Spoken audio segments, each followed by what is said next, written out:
Whatever you do, please don't buy a Rolex Daytona. Today we're talking about 5 chronographs that just deliver way more value.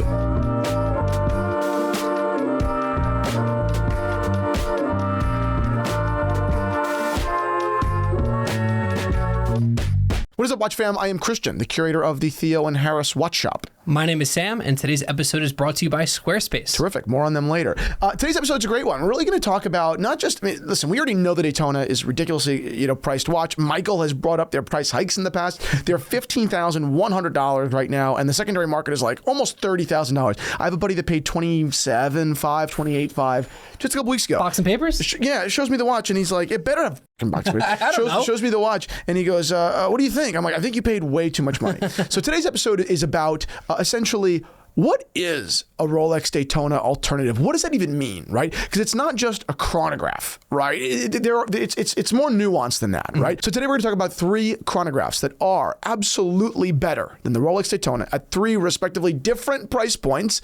But then we're going to talk about really the 2 Daytona comps, the watches that basically one-to-one do the same thing as a Daytona on a cultural level, on a flash level, and are better. Dollar for dollar, they're going to do a lot more for you. So today's a great episode. Let's do it. What are you wearing today? I am actually wearing my Christopher Ward 12. How are you enjoying it? I love this watch. It's a great watch. It feels great. It has scratched the integrated bracelet itch for me. Yep. And I get a lot of compliments on this watch, actually. So I love wearing it. And the ice blue dial has been working well with your wardrobe. Oh, yeah. It just kind of matches everything. Yep. I love wearing it. How about you? What are you wearing today? I'm wearing my Breguet. Oh. This is a watch I didn't wear for quite a while, but I'm back to wearing it. It's now a friendship watch between a friend and I.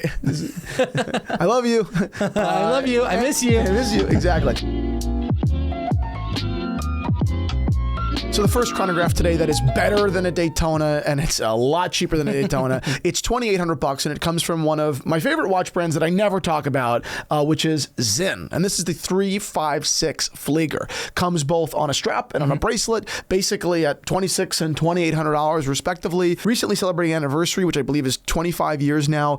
These particular models are from this re-edition, fine. But any Zen Fleager at that price point is a no-brainer. So why do you think that the Zen at this price point is much better than the Daytona? It's an automatic winding chronograph. Again, not an in-house movement. The movement is from Salida, but the accuracy is going to be basically phenomenal. The reliability is terrific. I mean, these watches are dynamite, right? The Zen watches and Zen owners are kind of like an army in and of themselves, right? Very similar to how Alden's brand speak was the Alden Army. It's the Zen Army. These watches have always just been so well made. Their cases, their pushers, the action on everything, the way their bracelets feel. Zen they're just built so well. You know what it is? You talk about culture, it's just classic German engineering. Gotcha. It's classic German engineering. They're built well, they're designed so well, and they're super respectably priced, meaning with respect to the consumer. Whereas I think the Daytona is a little bit disrespectful to the consumer. I think 15.1 is overpriced for that watch. And I think at 27, it's ridiculous. That's not Rolex's fault. 15.1 is too much. And Zen is basically saying, well, maybe they're not tempted to raise their prices because the demand from the world is just not obscene. Rolex is so tempted to go up, but they're not, right? They're being respectful. They're saying, this is what our watches are worth. We do our best to make them. They're great. And we hope they serve you forever. And they do. And it's just a handsome chrono. Oh, they're gorgeous. And then a follow-up question to this also. What do you think some of the hesitation is to people to purchase this watch? Because I don't see that many Zins on people's wrists. I think that's it. It's just not a really well-known brand. I think another brand would be Longines, right? They're dedicated to producing fantastic, often vintage-inspired wristwatches, super reliable watches. It's just that their name is so much larger. Longines is a multi-billion-dollar company. They're owned by Swatch Group, right? It's a multi-billion-dollar conglomerate. So it's just the brand awareness. Brand awareness is not there for Zen. It's kind of one of the watch industry's best-kept secrets, and it is I think this is a fantastic Daytona alternative. The reason that I know that it is not a Daytona alternative for someone that is actually on the market to buy a Daytona is because the sort of person on the market to buy a Daytona is looking for more flash. Yeah. They're looking for a name. They're looking for kind of public recognition, and you're not going to get people stopping you, in whatever and giving that same. Oh, that must be. Is that a Rolex? Is that a Breitling? Is that a at a time, right? Tag Heuer. Is that a Tag Heuer? There's that intrigue of you must be doing well. Whereas with this, someone might say that's really pretty. What is that? Yeah. I personally prefer those conversations. The other thing that I would add to it too is when you're looking at someone who's going to spend for a Daytona, they've already allocated the $15,000 or $16,000, whatever they're going to spend roughly. I would imagine in their head that I'm parting ways with this. So I think when you look at it, it's like, wait, I can spend $2,800 and get a really phenomenal watch. It's like, oh well.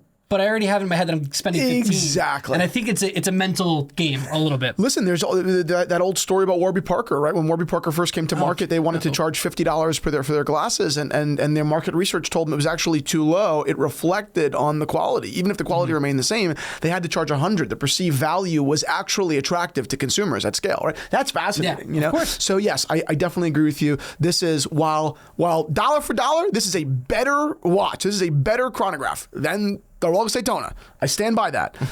Dollar for dollar. I understand that it's not a Daytona alternative for the guy that's ready to buy a Daytona. Correct. But it is a Daytona alternative for the guy that's saying, I like the aesthetic of the Daytona, what's been popularized by the Daytona, but I'm not doing that. This is a fantastic watch. Meaning I'm not waiting in that line. I'm not paying the $15,000. Right? This is if you just want a phenomenal chronograph. 100%. This is a great alternative. Would you, last question with the Zen, are you going to go bracelet or you would go leather strap? I always go leather strap. I just love leather straps, period. So I always go leather strap. But the bracelets here, I've owned them before, and everyone that I've ever talked to, the quality is great. The bracelet, I enjoy the bracelet design. I think it's definitely interesting for what I feel like when you see or when you think of like a Daytona, you're so used to Rolex bracelets or Omega bracelets. So I'm definitely intrigued by the bracelet. I'd also go leather too. Yeah, this doesn't have the taper, but it is Nautilus reminiscent. Yes, a little bit. Yeah, that's interesting. Yeah, for $2,800. For $2,800. The next chronograph that you've got to consider instead of the Daytona, because $15,100 is ridiculous, is Heuer's new glass box chronograph, the Carrera. I think this watch is one of the greatest Heuers released in modern history. This is the return of the Carrera. This watch is worthy of being called a Carrera, and I don't feel that way about a lot of other Carreras that have been released in the last 20 years. This is a fantastic watch. At a little over $6,000, at $6,400, I think that this watch, literally less than half, right? This is less than half the price of a Rolex Daytona. I think that the level of detailing, the ingenuity in design, I think that they kicked its ass. And it's got that history the Daytona has. The Carrera and the Daytona are, I would say, equally, maybe the Carrera even more, kind of present at the bedrock of racing history. This is a phenomenal chronograph that dollar for dollar is better than the Rolex Daytona, but I know it's not a Daytona alternative. This is an alternative to a vintage Daytona, maybe. Yeah. It's just the sizing. It's the strap, right? It's really what it is. Rolex Daytonas are kind of blingy, right? The polished center links, right?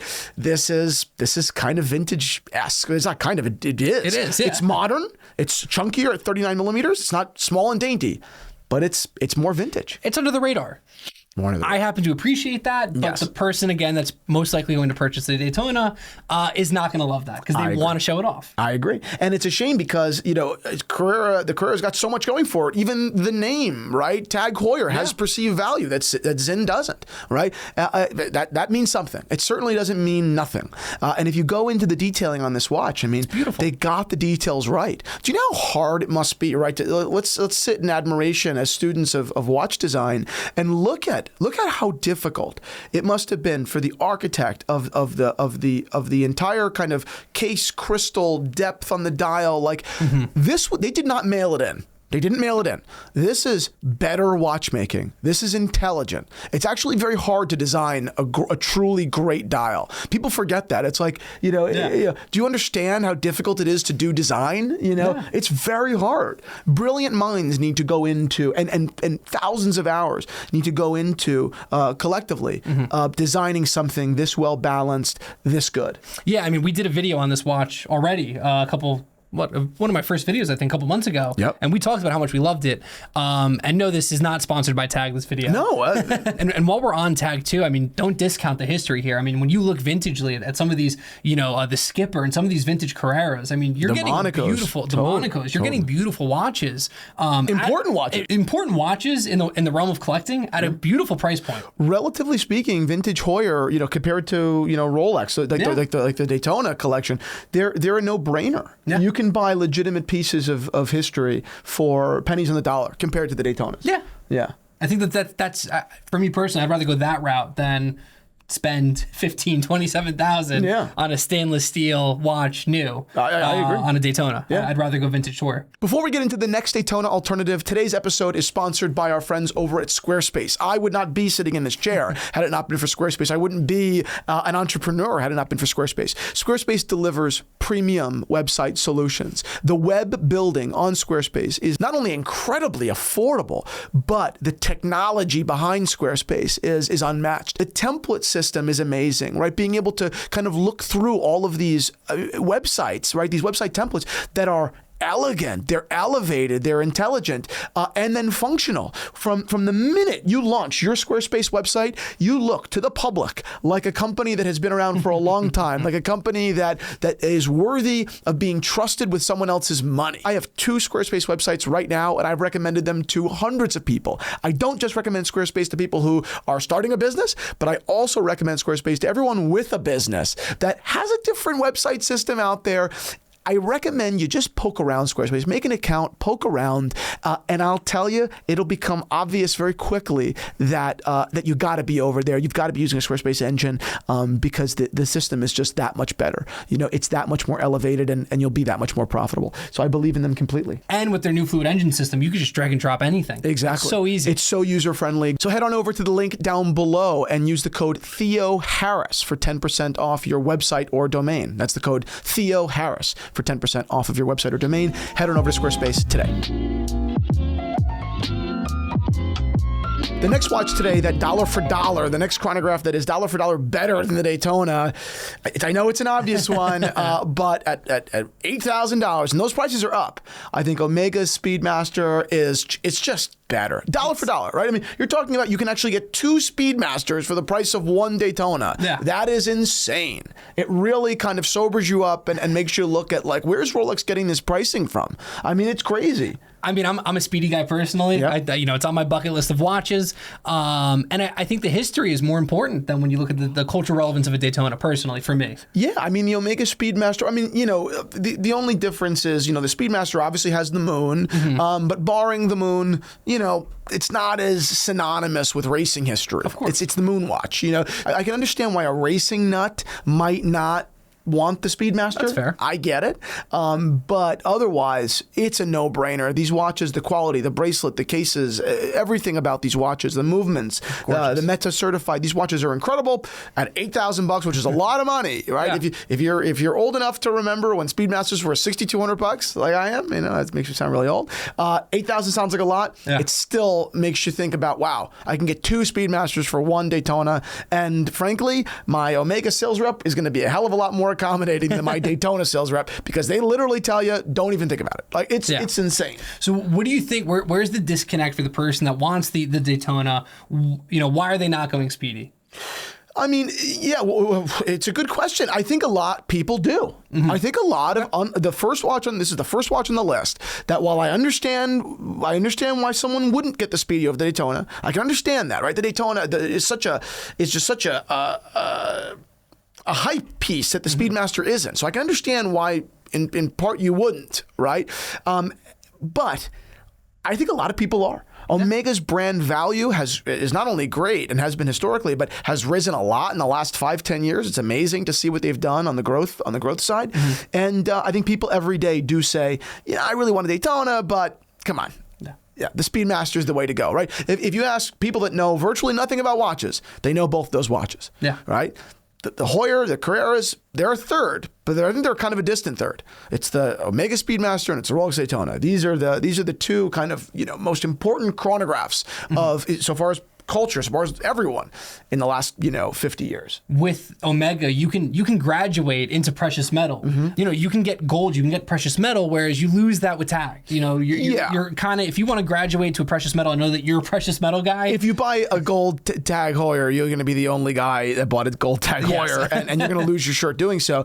You're right. With Omega, not the case. Exactly. It's similar to the Daytona. They have the different precious metals. You can graduate your way up, especially if you're a speedy guy. And you're not a nut if you do, right? Exactly. Whereas with a lot of other brands, you buy it. Again, you can't say the same thing for Zin. You can't say the same thing for the other brand. If you buy a gold one in an Omega, you're good. Yeah. You're good. It's a logical thing to do. You're not the only person in the world doing it. You're not crazy. This is a logical evolution, Of course. And the gold models really, get that flash that a Daytona, right? A gold Speedmaster, which is going to cost you a little bit more than a Daytona secondhand market, right? It's going to be $27,000 versus probably $32,000 in that. But once you're at 27, I say go for the extra $5,000 because the perceived value of the gold Moonwatch, I think it's higher than the Steel Daytona. I think it's higher. I agree. And I don't think that the values are as soft. Who knows what happens to Daytona over the next 5 years? Does it go from 27 to 22 or 19? I don't know. Right? These gold Speedmasters are strong. If you buy them right, they're strong, and the perceived value is insane. Couldn't agree more. Yeah, and the actual value is insane. I love these watches too. They're amazing. They're just they're a little bit different. They're a little bit more unique in the precious metals compared to when you see a Daytona. Unless to me the platinum just kind of gets me going.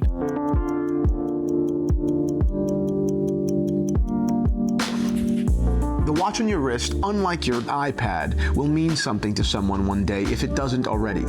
Something that will make them smile, walk a little taller, surely at some point cry, but it will mean something.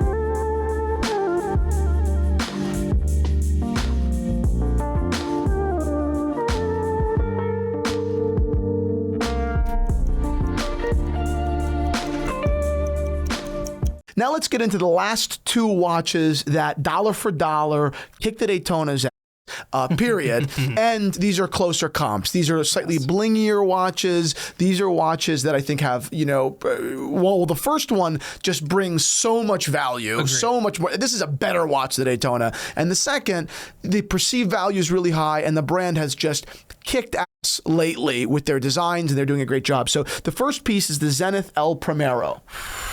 The whole collection is just, it's class, it is beautiful, and I think pound for pound punches, if not out punches, the Daytona. Yes, I agree. I think it's a more important watch. Zenith had been doing, really kind of was at the forefront of automatic watch, automatic chronographs. Period. That's why they called them El Premero, even though they weren't technically the first, but they were basically right. They were right there. This is the space race, right? Yes. And Rolex did not adopt the technology till years later. Zenith has always been I think a more of a watch guy's chronograph. Yes. Like a watchmaker is going to wear an El Premero, right? Because he'll sit in awe of the technology, right? Period. Now, this one that we're going to talk about right now, I think just outpunches, outweighs the Daytona, the El Premero, the Chronomaster triple calendar. Yeah. This watch, just initial thoughts?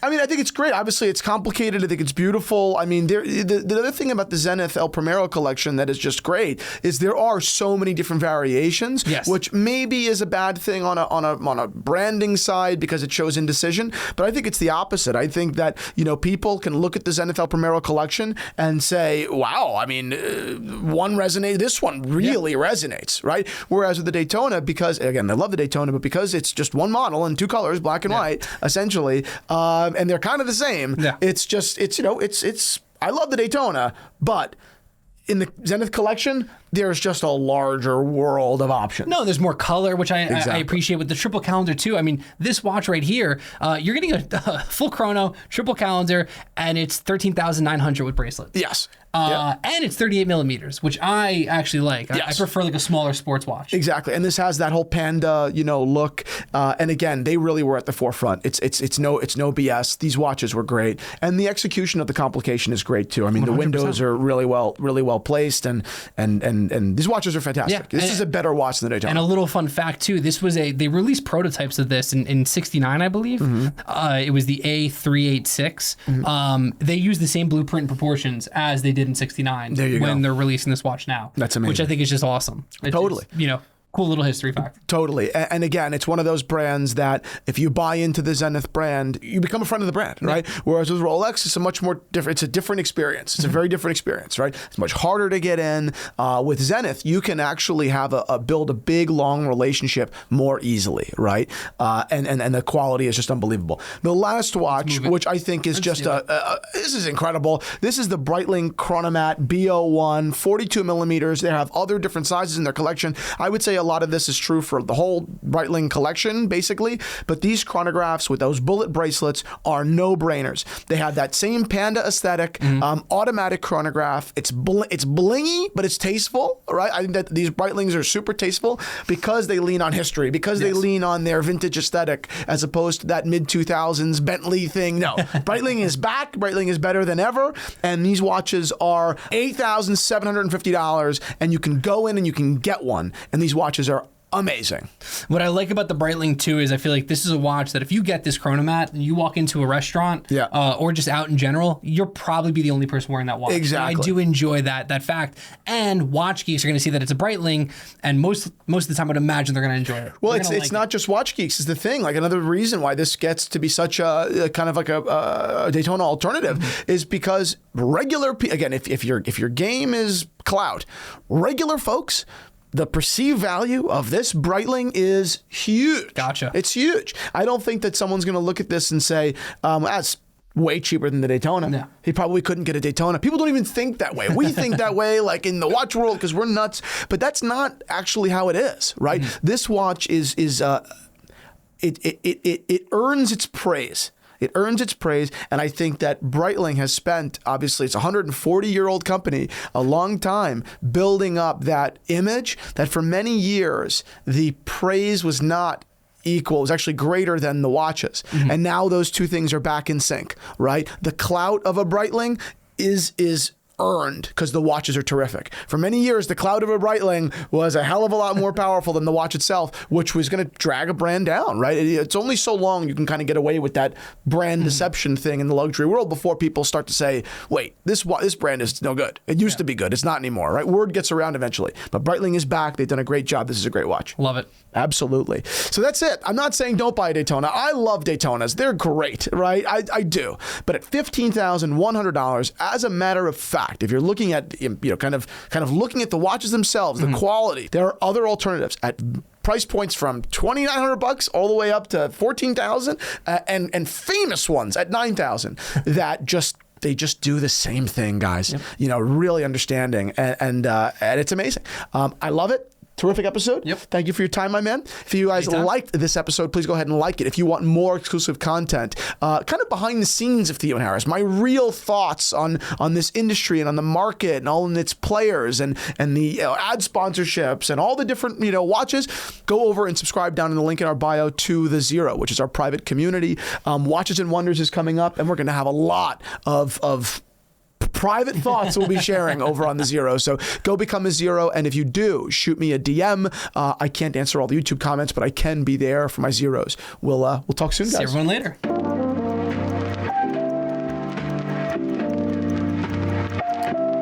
Straps, as many of you should know, bring a whole world of potential to mix up your watch collection. They breathe new life into watches. They help you pull out different colors. They give them new personality.